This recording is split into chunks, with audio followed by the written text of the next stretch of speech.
Carl Jung said, "The most dangerous people aren't the ones you see coming. They're the ones quietly rewiring your mind." If any of these 6 are in your life right now, run before they turn your reality into their playground. The most unsettling thing about the shadow manipulators is that you rarely notice them at first. They don't enter your life with chaos, loudness, or obvious toxicity. They slip in quietly, almost gently, identifying the cracks in your self-image long before you even realize those cracks exist. Jung believed that a person who refuses to confront their own darkness becomes a vessel for it, acting out impulses they don't understand and projecting traits they can't control. These people live in a constant state of psychological blindness, yet they see everything in you with eerie clarity. They study your fears, your doubts, the wounds you try to hide, and they make those wounds their entry point. What makes them dangerous is not their intelligence, it's their unconsciousness. They manipulate without even realizing they're manipulating. They hurt others as a reflex. They twist your emotions as a way of managing their own unrecognized inner chaos. And because their behavior is driven by unexamined shadows, they believe they're justified. They believe they're right. They believe they're the victim, even when they're the one tightening the psychological leash around your mind. They will make you feel responsible for their moods. They will imply subtly that your happiness threatens them, your confidence exposes them, and your strength is somehow unfair. With time, you begin to shrink yourself, thinking you're being considerate, supportive, or understanding. But what you're really doing is becoming easier for them to control. Shadow manipulators thrive when you dim your light. Your self-doubt gives their darkness a place to hide. And once they sense that you've started second-guessing yourself, they push deeper. They don't attack you head-on. They distort you quietly. A comment here, a joke there. A question that feels harmless but somehow lingers in your mind for days. They make you wonder if you misremembered something, misunderstood something, or overreacted. That's the real trick. They make you turn against your own perception. Jung said the most dangerous thing a person can lose is their sense of reality. Shadow manipulators don't steal it all at once. They take it piece by piece. What keeps you trapped is the illusion of their vulnerability. They show just enough pain, just enough softness, just enough wounded soul to make you feel guilty about pulling away. But that vulnerability is not an invitation. It's a hook. It keeps you emotionally invested while they continue to drain your strength. And the more you try to help them, the more power they gain over you. Their shadow grows stronger the more you try to heal it. You can't fix what they refuse to see, and you can't save someone who's using you as a shield against their own inner darkness. Eventually, you start noticing the cost. You feel exhausted after every interaction. You second-guess your worth. You apologize without knowing why. You slowly lose the parts of yourself that once felt solid. That's how the shadow works. It doesn't destroy you with force, but with erosion. Quiet, slow, consistent erosion. The tragedy is that many people stay far longer than they should, believing they can bring light to someone who is committed to darkness. But Jung warned that when you walk into someone else's shadow, you risk losing the outline of who you are. And once that outline fades, it becomes hard to tell where they end and you begin. A shadow manipulator will never admit the harm they cause because they've never admitted it to themselves. And that's why the danger is so great. They're not fighting you. They're fighting their own buried chaos, and you're simply standing in the way. The only escape is clarity. The only protection is distance. And the only truth you need to remember is this: some shadows don't need understanding. They need distance.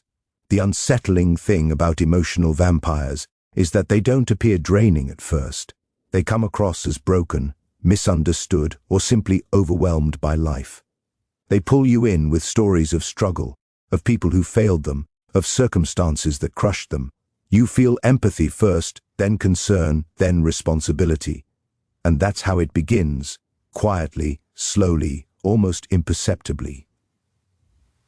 Jung believed that some people live in such a perpetual state of inner conflict that they instinctively look for someone else to carry their emotional weight. Not because they mean harm, but because they've never learned how to hold their own psyche together. These are the people who constantly exist in crisis mode. Every day there is a new problem, a new heartbreak, a new disappointment. At first, you feel helpful, even heroic, being the one they turn to. But soon you realize that their need is bottomless. No matter how much reassurance you give, they require more. No matter how much support you offer, it's never enough. And when you try to take a step back even briefly, they act as if you've abandoned them. They pull you back in with urgency, guilt, or emotional collapse. What makes them dangerous is not their pain. It's the way their pain consumes the people closest to them. Emotional vampires drain your psychological energy because they cannot generate their own. They rely on your stability to regulate their chaos, your strength to hold their weakness, your calm to balance their storms. And the more you give, the more they take. Not out of malice, but out of dependence. They attach themselves to your emotional life until you begin to feel drained, resentful, and strangely hollow. There's a moment when you realize that you've stopped sharing your own problems with them. You've stopped talking about your day, your feelings, your worries. You censor yourself because you know they can't handle anything that isn't about them.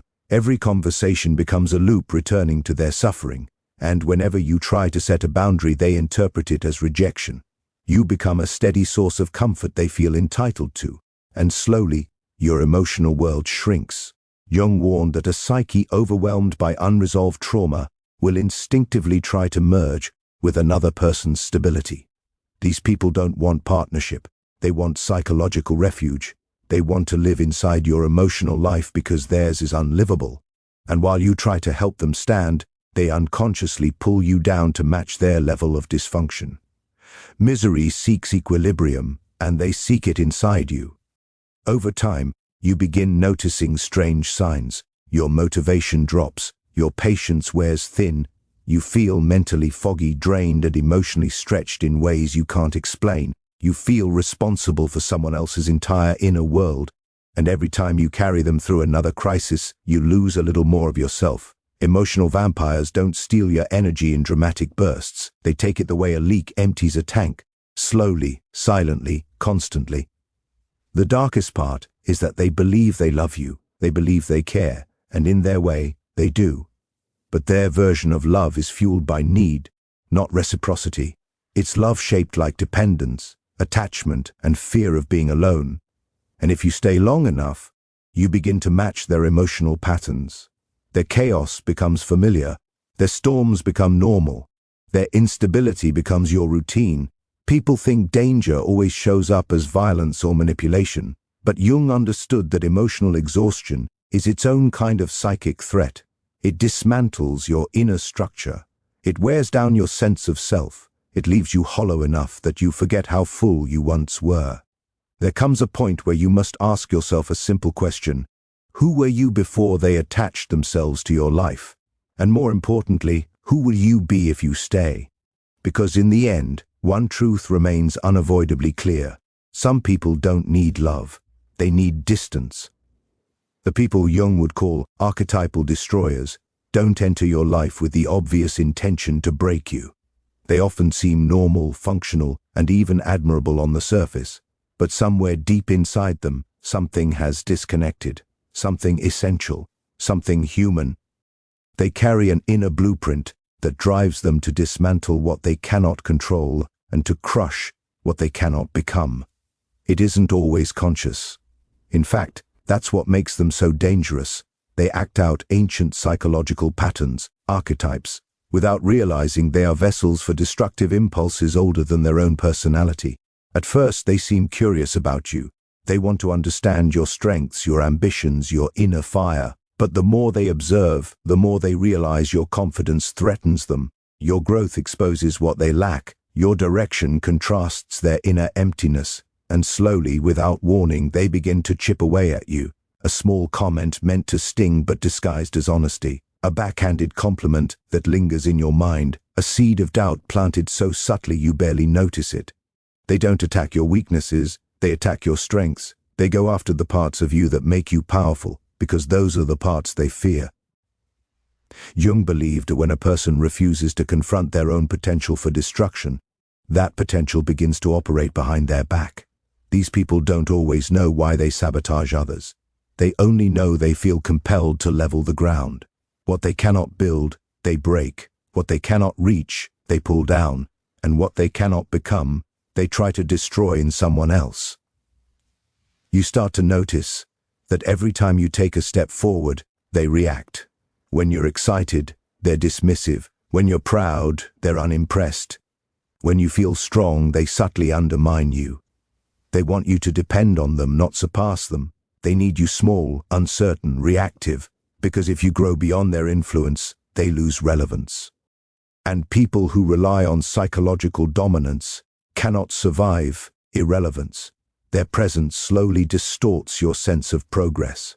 You start second-guessing your achievements. You question whether you're talented or just lucky.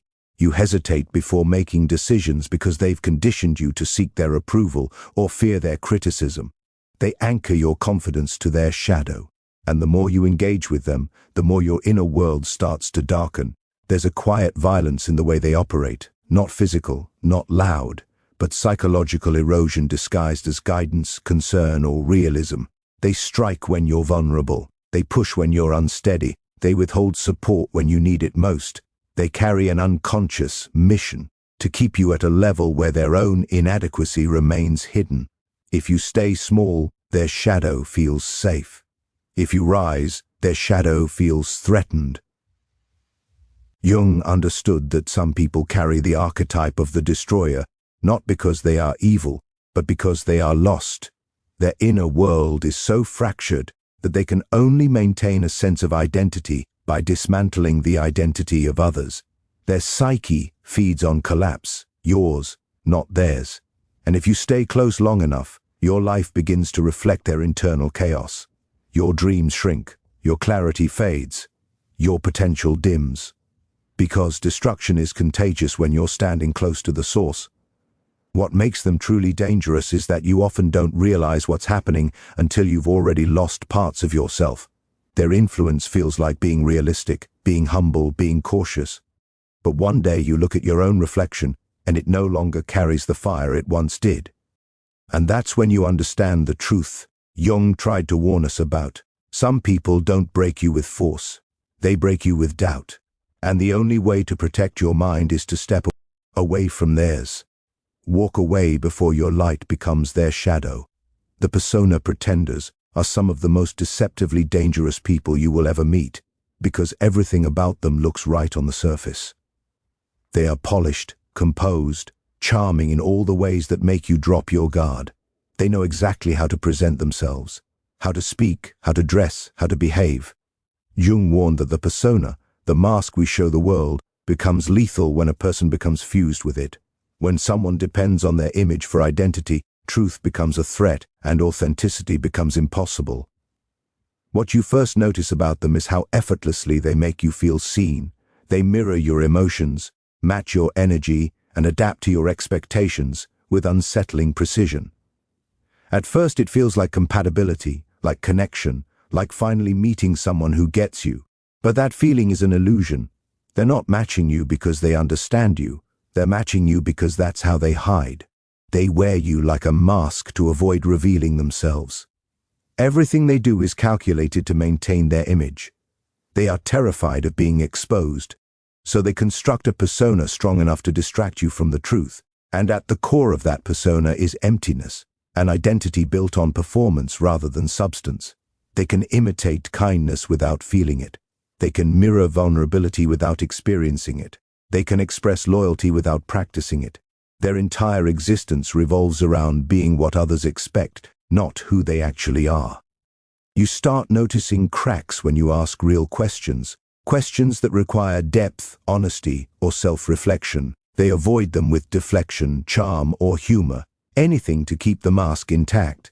They cannot afford genuine self-awareness because the moment they look inward, the entire facade begins to crumble. Their persona is their armor, and they protect it with a kind of quiet desperation. As you grow closer, the contradictions begin to show. Their words don't match their actions. Their empathy evaporates the moment it becomes inconvenient. Their kindness feels rehearsed. Their affection feels borrowed.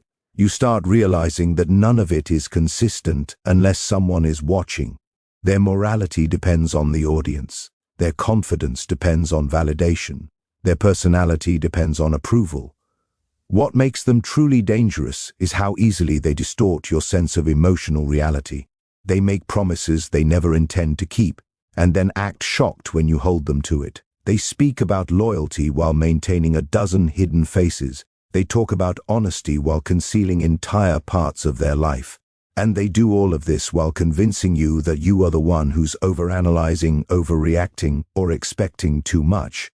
Jung understood that a person who worships their persona eventually resents anyone who sees beyond it. The moment you notice the mask slipping, you become a threat. They grow cold, they grow distant, they grow subtly hostile. They'll accuse you of misunderstanding them, of misjudging them, of seeing things that aren't there because you saw something they desperately need to hide. Being close to someone like this feels like walking through a beautifully decorated room with no foundation beneath it. Everything looks perfect until you step in the wrong spot and feel the floor give way. Their presence becomes unpredictable. Their affection becomes conditional. Their truth becomes fluid. They teach you to doubt your instincts because your instincts get too close to the parts of them they cannot bear to face. And slowly, being around them makes you hollow. You start acting too, careful with your words, cautious with your feelings, unsure of what is real and what is performance. They pull you into their world of masks until you forget what authenticity feels like. The danger isn't who they are. The danger is who you become next to them. And that is why Jung's warning remains brutally clear. Never trust a mask that fears your truth. In the end, Jung's warning was never about fear. It was about clarity. The people who drain you, distort you, weaken you, or hide behind masks aren't just difficult. They are dangerous to your inner world. You don't escape them by fighting, fixing, or understanding. You escape them by recognizing the cost of staying. Because the mind doesn't break all at once.